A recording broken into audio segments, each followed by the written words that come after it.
Hi, I'm Tim. Welcome to Watchbox, and thanks for logging on. Today, we have another luxury watch unboxing. This is going to be box, papers, accessories, full set, and we have a giant of the deep. In nature, Nautilus pompilius is the largest Nautilus. Today, it meets its match. Let's start with the outer box. As you can see, it has a linen-like texture in dark brown. We have a lovely silvered Nautilus script on the box. This is unusual because Patek Philippe boxes tend not to be model branded. You can see even the outer box here has a sense of occasion and has been custom printed for this model. The watch you see here came out in 2016. We'll get to why that matters in a moment, but as you can see internally, everything matches. We have this wonderful suede sleeve that covers the inner box.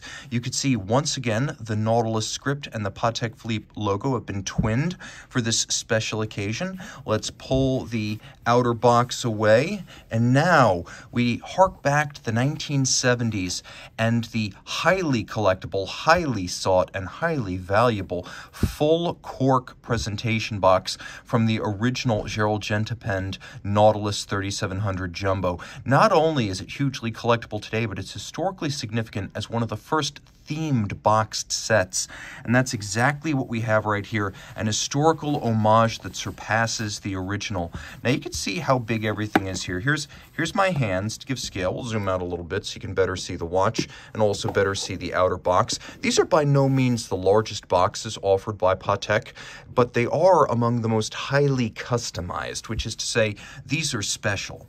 Taking a quick look, you can see all of this is natural cork. None of it is simulated. The bright work is all polished, and that extends all the way to the reverse and the hinges. You can see once again that twinned logo, Nautilus and Patek Philippe, beveled, satinated metal, very impressive. We're going to open it up, and just like that, we have the big piece. This is the 40th anniversary Nautilus Chronograph, which I should mention is also the 10th anniversary Nautilus Chronograph. 40 years of the Nautilus, 10 years since the 5980 of 2006. The model you see here came out in 2016, and in white gold it was a 1,300-piece limited edition.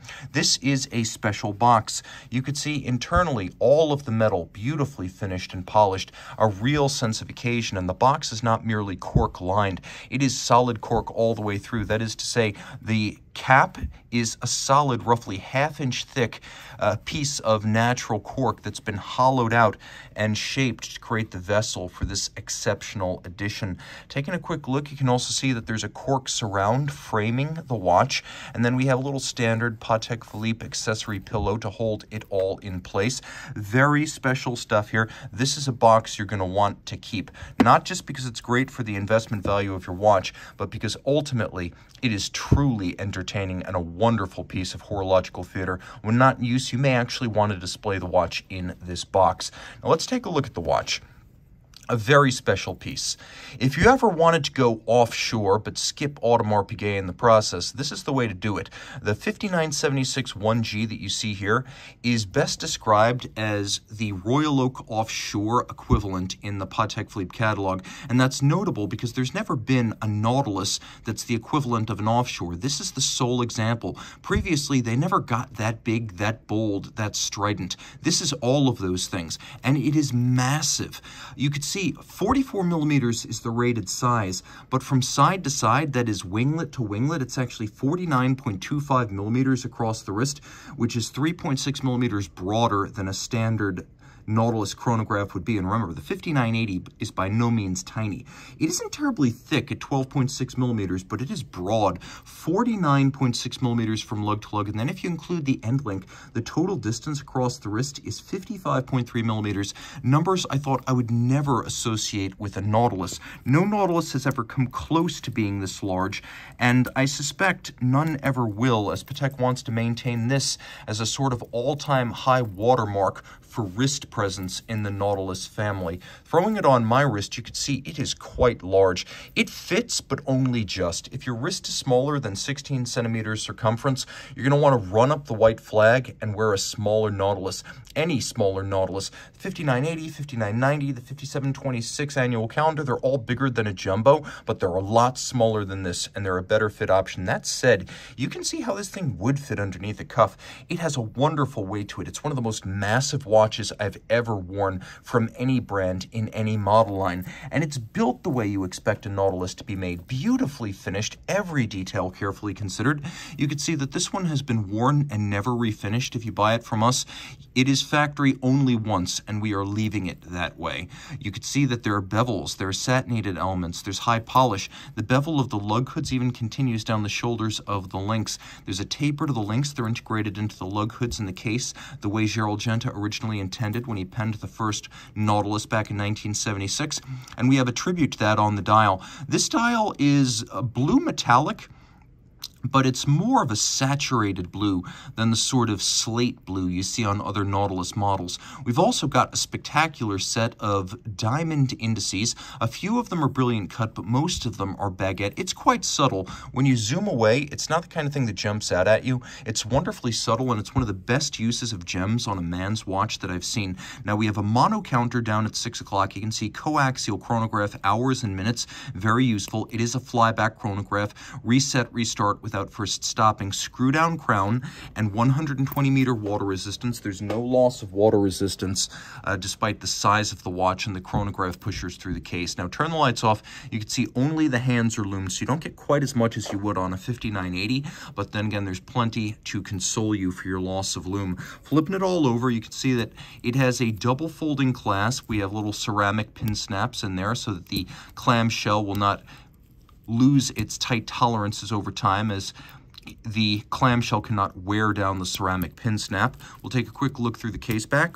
Movement finish and watchmaking, always a highlight at Patek Philippe. Here we have the same movement you'd find in a 5980. It's the 28520. It's a unidirectional automatic winder, ceramic bearings, 55-hour power reserve, a 6-position adjustment, Gyromax style free sprung balance, anti-magnetic silicone hairspring, guaranteed to run no worse than -3 + 2 seconds per day from the factory. It is a chronograph with both a column wheel for crisp operation and crisp feel, and a vertical clutch, so there's no extraneous movement in the hand when you start the chronograph. That is the advantage of a vertical clutch, as well as the ability to just leave the chronograph running full time. Now, about that 40th anniversary legend on the dial, some people will object, but I'll also say this: it's really tough to see, even from arm's length. It's not the kind of thing that declares itself loudly.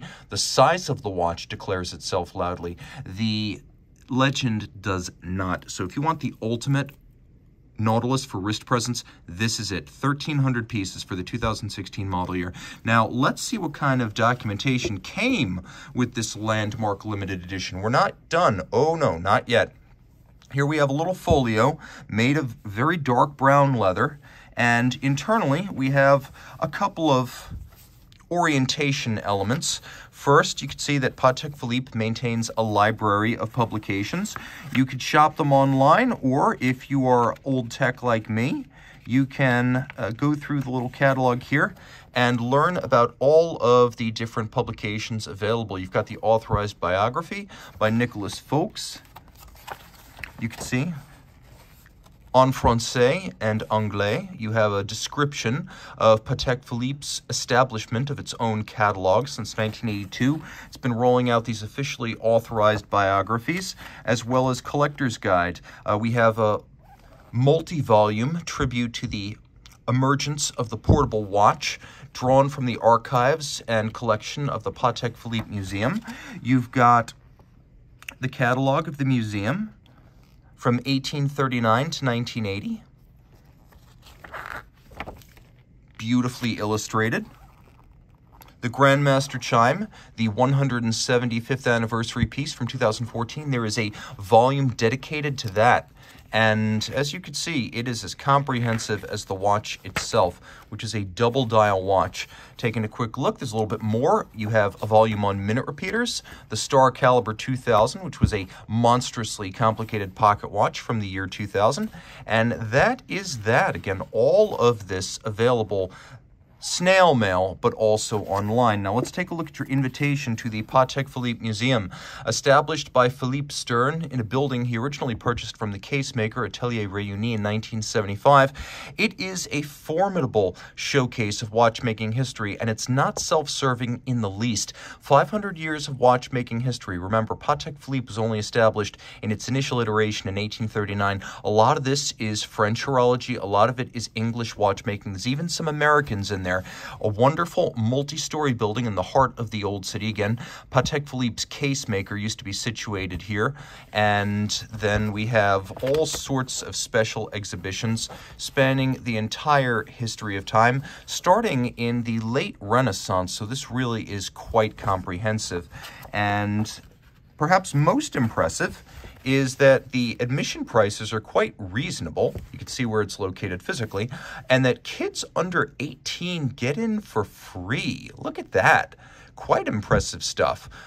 Normally those high schoolers and adolescents get charged as adults, but not the case. You can see that there's a little bit of history on Geneva and its emergence as a watchmaking and engineering capital. You can see some automata right there. And guided tours are available, which are all themed: enamel, automata, Geneva at the heart of time, revolution, nightingale, all of this available, along with functional timepieces. Everything in the museum works. They have a full-time restoration watchmaking staff. These are not just eye candy. The real engineering history and craft history is preserved alive. Now, let's take a quick look at some of the elements you get on the other side of the folio. So you get this Nautilus chronograph manual, and this is generic. It is dedicated to the caliber, which is common to the Nautilus chronograph as well as the 5976 we have right here. They both use the same movement, so they use the same book. It's available in several different languages. We'll take a quick look at English. As you can see, a bigger image of that 28520. It's nicely finished. We also have a look at what the dial side looks like. Now, taking a quick look at the watch, you can see one of the quirky things about it is that there is a date correction pusher on the flank, and the reason for that is that it's based on the same caliber that also went in the 5960 annual calendar chronograph, and that used pusher correctors to correct all of its calendar indications. This only has a date, but the mechanism is the same. There's just one of them. More details on how all of this works. You can see we're in the era of the Patek Philippe seal, so it'll note as we get a little bit closer that the Patek Philippe seal is in effect, and it means your watch will be adjusted to run no worse than -3 + 2 seconds per day.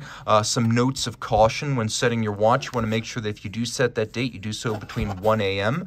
and 9 p.m. Taking a quick look, there's a few other items of guidance. 2-year warranty, that was a thing back then. It was considered fairly standard. It's a little bit below par today, but in 2016, it was par for the course. Now here we have a recommendation: service every 3 to 5 years. Good to know. So a lot of useful information, just not a lot of it. As you could see, it quickly jumps to the next language. Relative paucity of information, that's good though. You've got a lot more to ponder on these two certificates.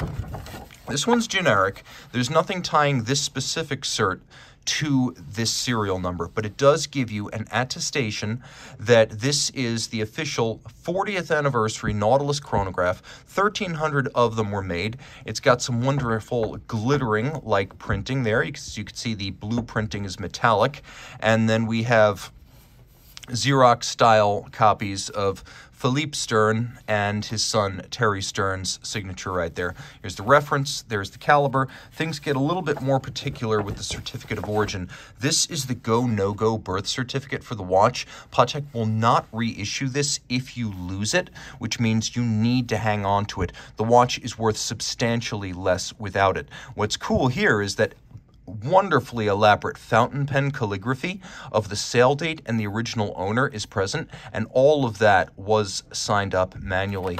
You could see some technical information about the watch, the reference, the caliber. There's a serial number that I have blocked off. This is the single most valuable item in the box. Everything else can be rebuilt on eBay. This is the one thing you can never recover, and you can see it was sold at the Place Vendôme Patek Philippe salon in Paris. Very cool stuff. Guys, let me know. What do you think of this boxed set? Does it rise to the challenge? 40 years of the Nautilus. Should it have more? Should it have less? And what about the watch? Is it too big for a Nautilus? Is it too big for a Patek? Tell me in the description below. Time out, Tim out, and thanks for logging on.